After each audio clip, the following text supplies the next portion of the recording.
from WTAJ.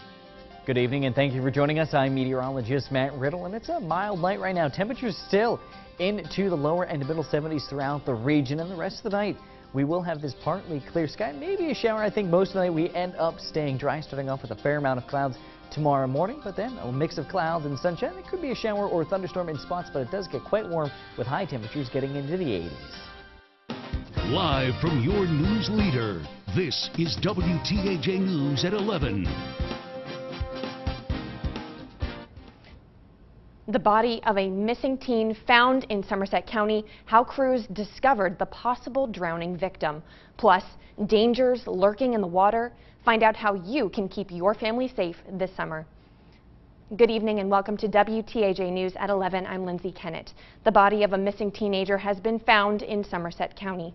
The county coroner says 18-year-old Joseph Dubik's body was discovered in the water at Quemahoning Reservoir just before 4 p.m. today. Investigators believe the Westmoreland County native drowned on Monday. Local fire departments, state police, and water rescue teams searched the water all week looking for Dubik's body. An autopsy will be performed tomorrow.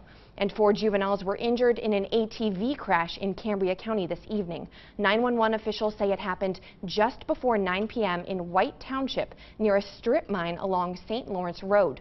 The 4 kids were rushed to UPMC Altoona. No word yet how seriously they were injured.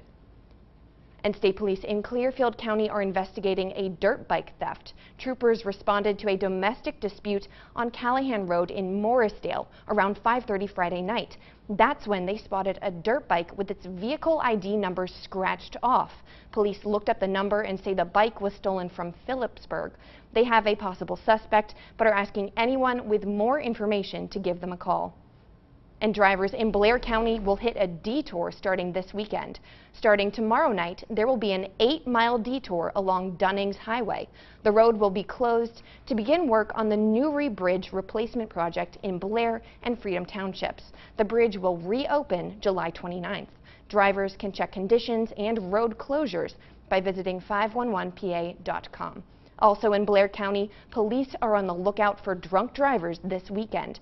The Blair County DUI Task Force is stopping drivers at sobriety checkpoints in Blair Township. Police are reminding everyone not to drink and drive, wear your seatbelts, and be alert on the roads. Well, a local family-owned convenience store is looking for new hires. Rutter's convenience store in Blair County is accepting job applications for its new store location, which is set to open later this summer in Allegheny Township. A 3rd store location is also in the works near the Pinecroft exit along Interstate I-99. And the number of new juvenile delinquency cases in the state is at an all-time low. Pennsylvania has seen a 52% drop in those cases from 2007 to 2016. Punishments are typically decided at a county level. The top 3 places in the state with the highest number of new cases are Philadelphia, Allegheny, and Delaware counties. Police in Somerset County are still searching for a serial arsonist. Police say someone intentionally set a mobile home on fire at Cherry Lane Estates early Friday morning. It's the 9th mobile home set on fire in the past 3 months. Anyone with information is asked to call police. Pennsylvania Crime Stoppers is also offering a cash reward. From WTAJ, your weather authority, here's your weather now. Well, it was a warm day. We had a mix of clouds and sunshine. Right now, we do have a partly cloudy sky. Taking a look at our satellite and radar, a little bit more in the way of some clouds to the north, a little bit closer to a weak cold front stalled just off to our north, but it is a mild evening. Look at this. Temperatures right now still into the 70s. 70 right now in Somerset, 77 in Johnstown, we're 76 in Huntington and State College, 72 right now in Clearfield. And not only is it mild, it's quite humid. Dew point temperatures, the way we measure humidity in the air, look at this. Dew point temperatures in the middle to upper 60s, still into the lower 70s in some spots. And with a partly clear sky, some light winds, low temperatures will be falling to right around where these are at, down into the middle and upper 60s. Weather watchers reporting in right now. We do have Roy in Wood Clear sky, 69 degrees for him right now. Nobody else reporting in. But as we take a look, future track the rest of the night showing we'll continue to have this partly cloudy sky. I think we can have some more clouds by the morning hours, and I do believe we'll stay dry. Future track trying to pop up shy. I do believe we stay dry the rest of the night, but I think we can start tomorrow off with a fair amount of clouds, but those will be breaking for clouds and sunshine. So for tonight, partly cloudy, a mild night. Low temperatures only falling down again into the middle and to the upper 60s. Some places may not even get out of the 70s, but what can we expect? Well, we'll continue to stay hot and steamy. We will have some showers and thunderstorms around, but we will start to become humid later next week, and I'll have more details on that coming up. It's vacation season, and as temperatures rise, so do concerns over dangerous algae in lakes, rivers, and oceans. Melissa Rainey explains how to spot the dangerous areas and when you should stay on dry land. Headed to the water to cool off this summer? Look out for a growing health concern. The warmer weather can lead to a potentially toxic overgrowth of algae and other bacteria. According to the CDC, these harmful algal blooms are increasing in number and severity because of factors like global warming, stormwater runoff, and wastewater overflows. It's running off nutrients, so the nutrients are coming with the fresh water. And so that combination plus warm temperatures is going to create the conditions to cause these kinds of conditions. The algae can cause rashes, respiratory problems, and if ingested, can cause liver and kidney damage. Even if you stay out of the water, it is possible to breathe in the poison. Pets are especially at risk. To stay safe, avoid bodies of water if they smell bad, look discolored, or contain dead animals. You can also check for beach warnings posted online or near the water. For today's Health Minute, I'm Melissa Rainey. Johnson & Johnson was ordered to pay more than $4 billion in a lawsuit claiming the company's talcum powder caused cancer.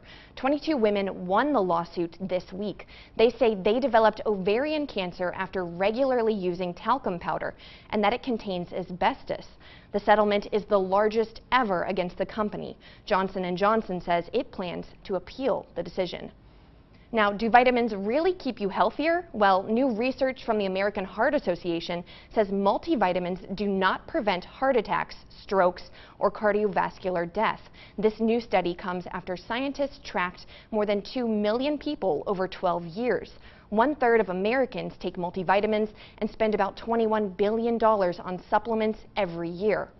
And the CDC has linked a salmonella outbreak to Kellogg's Honey Smacks cereal. 100 people in 33 states have gotten sick. 33 of them have been hospitalized. The company recalled the cereal last month. A volunteer fire company in Cambria County is hosting a special fundraiser tonight. The Summerhill Township Volunteer Fire Company in Beaverdale Borough is hosting a free concert by Full Kilt at their pavilion. Food and drink sales help raise money for the department. That event is still going on. It runs until midnight. And a group of teens want to make a difference in their community. Philanthropy interns with the Community Foundation for the Alleghenies will award $50,000 to local nonprofits that focus on the arts and building unity and relationships in the community. Charities in Bedford, Cambria, Somerset, and Indiana counties can apply. The deadline is August 2nd. A new gaming lounge that just opened up at the Johnstown Galleria Mall is holding a tournament this weekend. A group of college friends started Altoona Gaming in March. It was such a success, they just moved to the mall in Richland Township. They say past tournaments have attracted gamers from all over the state and even West Virginia and Maryland, so they're glad to have a bigger space. It's a bigger facility. It's about double the size of our old facility, and there's many more people here. It's easier to find. It's just all around a better location. Altoona Gaming is located on the second floor of the Galleria Mall in Johnstown. They hold tournaments almost every weekend. And a Pennsylvania detective has a few tricks up his sleeve to solve crimes. He uses magic. Out in the field, Detective George Ripley from York, Pennsylvania, usually carries around a notepad and a deck of cards. He says using magic tricks helps victims and even suspects feel more comfortable talking with him, which can help him solve crimes. The information is the goal. So honestly, the information is the most important. Smiles are bonus. That detective says he started doing magic at 16 years old. Coming up on WTAJ News at 11, an act of kindness from an unexpected Good Samaritan. And we will continue to stay through the start of next week, but I'll have more details on that coming up.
WTAJ News continues.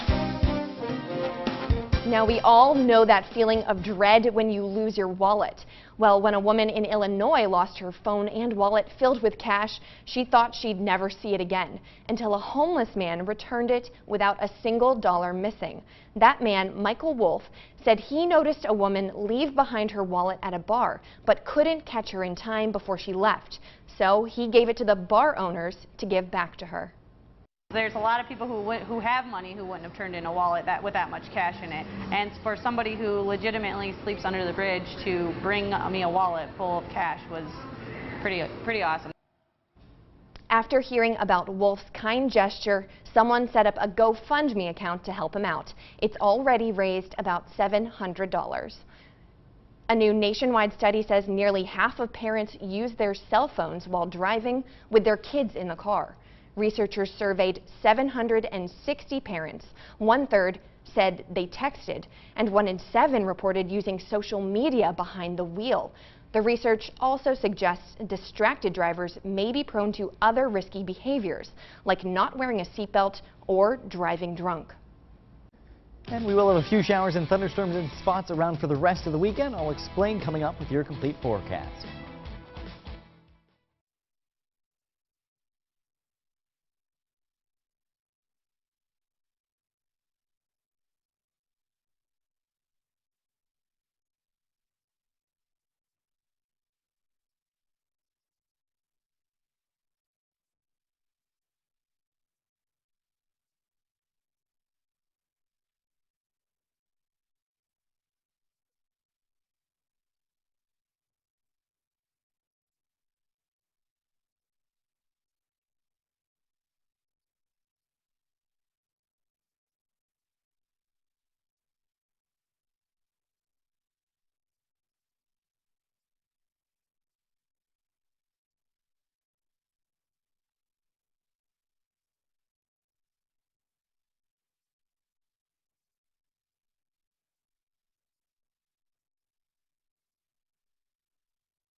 Now, your Weather Authority forecast with meteorologist Matt Riddle.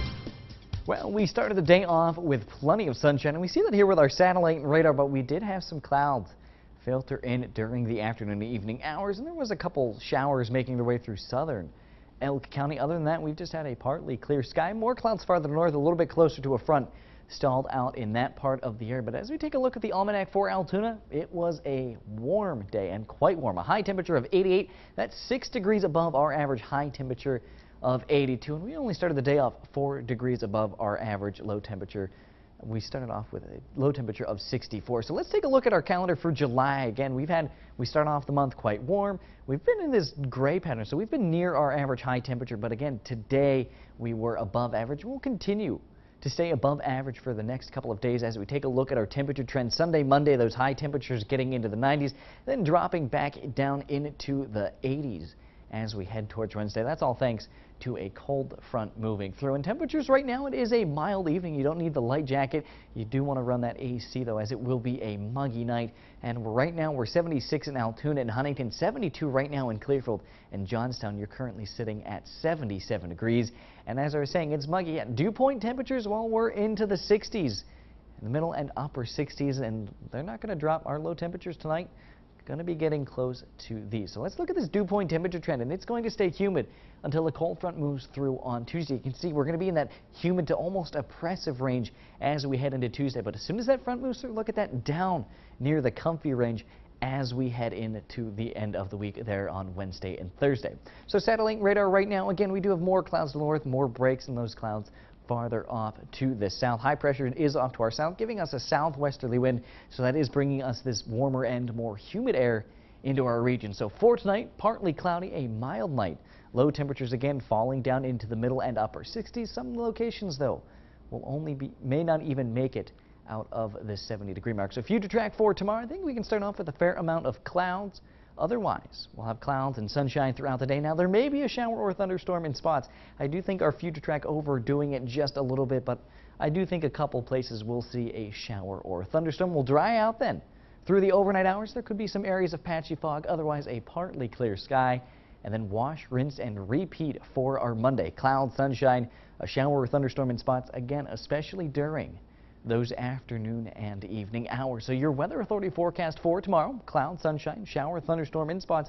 Again, I think most of the area is staying dry, but it will be quite warm and another humid day. Look at this, high temperatures getting into the middle and upper 80s, some spots even touching the lower 90s. So it will turn out to be quite a warm day, as we'll have those dew point temperatures again into the 60s, right around that 70-degree mark. And really no relief again on Monday, as it is very similar day to our Sunday. High temperatures 80s to right around the 90-degree mark. Then on Tuesday, more clouds and sunshine with that front moving through. We'll have those scattered showers and thunderstorms. A little cooler. High temperatures still into the 80s, but still quite a humid day until that front moves through. So on Wednesday, we'll be less humid, partly to mostly sunny. Those high temperatures getting into the lower and middle 80s. And then Thursday, still plenty of sunshine, high temperatures lower to middle 80s. Then Friday, though, we'll now have a mix of clouds and sunshine. Some showers, thunderstorms develop a little bit later in the day as another cold front starts to approach the region. And that front will move through on Saturday, bringing us a variably cloudy sky with scattered showers and thunderstorms. The humidity does pick back up, and we'll have high temperatures into the 80s. Coming up in sports, Penn State football have to replace key pieces on defense this season. Find out how they plan to fill the void. And the Bucks are in doubleheader action tonight. We'll recap the game after the break.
WTAJ Sports with Josh Berrien. The Bucks have been having a pretty good week at home all week, splitting time between the Phillies, Nationals, and Brewers. And out of those 6 games they've played so far, they've only lost once. Doubleheader action against Milwaukee. Pittsburgh already won the first 2 and looked to clinch the series with a win in Game 1. Bottom first, Starling Marte takes the pitch and sends this one flying over center. Solo homer to give the Bucks a great start.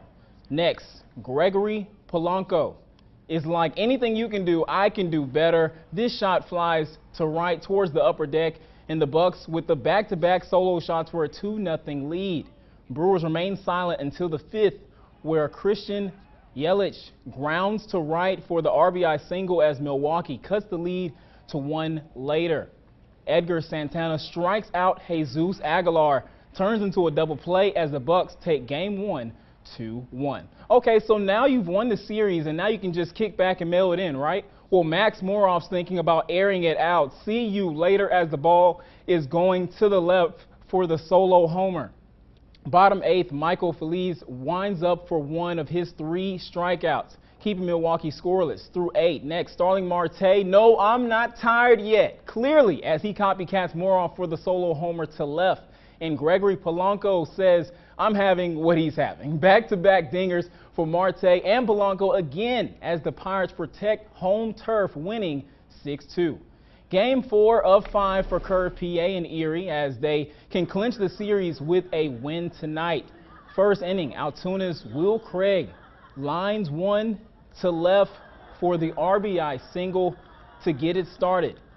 Still in the first, left fielder Jordan George takes Kyle Dowdy through the gap, and that would bring in another run. Curve up a pair in the early going.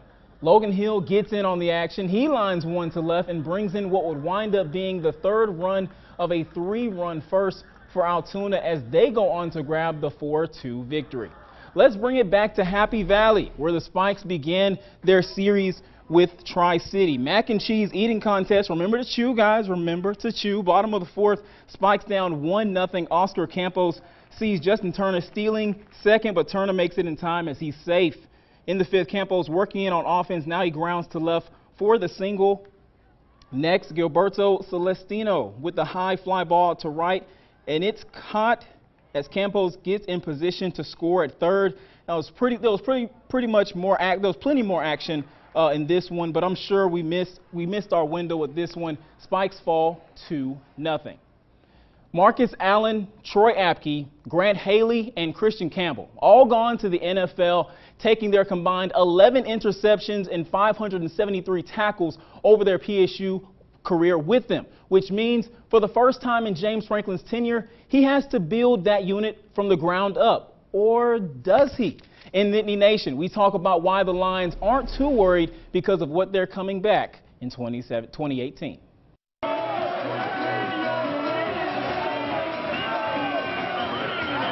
Like any other program beginning a new season, the Nittany Lions have to replace those who graduated or moved on to the pros. The biggest void for Penn State? How about having to replace their entire secondary? Brown downfield, and the ball is intercepted by Troy Apke. The group that made plays will always remember. Blocked!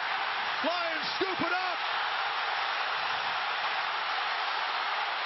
Grant Haley will score!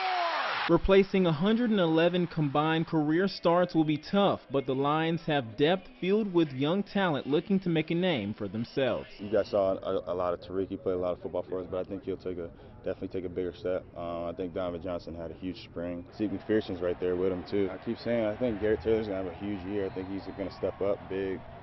Contribute in the secondary and make some plays for us. The young guys will look to veterans like Amani and Nick Scott for guidance, especially John Reed, who says he's good to go after missing 2017 with an ACL injury. Yeah, it's definitely a blessing. I'm excited. I've always been grateful for it. So I'm just really looking forward to it. I'm ready to start playing football. I love all the training, but I'm really ready to see it translate. Defensive coordinator Brent Pry will have fun with substitution packages as this group can play multiple positions. I can play the corner spot and the nickel. John Reed obviously plays the nickel a lot. We got guys that are stepping up that can come down and play star as well, like Lamont Wade, he did that. And then we got, guys like Nick Scott, Garrett Taylor playing big football back there. So we got a lot of good things going back in the second half. Fall camp begins early August, so we'll see who will join Amani and John in the secondary, assuming they'll be starters given their experience. Staying on the gridiron, there won't be any Friday night lights for St. Joseph Catholic Academy this fall as the school made the decision this week to suspend the 2018 season due to lack of participation. Now, this doesn't mean the program will vanish, as the goal is to develop a reliable feeder program in an effort to maintain consistency. In 2017, the Wolves finished the season with a record of 0-8.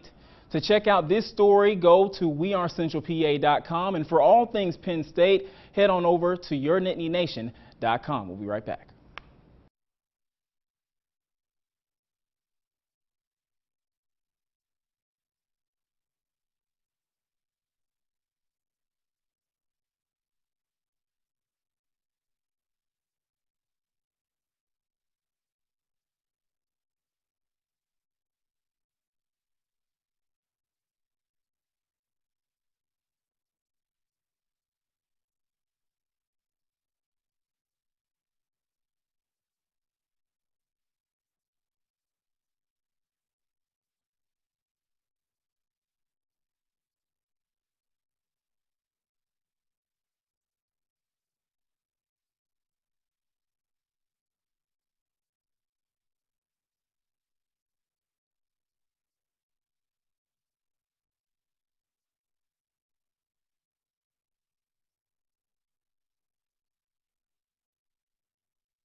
WTAJ News continues. So Matt, what can we expect for the weather over the next few days? You guys like heat and humidity? Yes, I know you do. I know you do. Florida boy here, you know I do. I'm not a fan for it personally, but that's what we've got the next couple of days. Hot, humid, high temperatures you see there, right around 90 degrees. There's a chance for a shower or thunderstorm in some spots the next couple of days. The best chance for some rain, though, will be on Tuesday, and then Wednesday that humidity drops slowly. Starts to rise, though, as we come back towards the weekend, but you see we do start to level out there just a little bit, some more gray, a little less red, as we do go into next weekend and the start of the following work week there. 90s, guys, come on, get excited, get pumped up. I don't like anything over 75. Yeah, I'm probably the same. Well, thanks so much for watching. You can stay up to date by checking out our Facebook page or heading to wearecentralpa.com. Have a good night.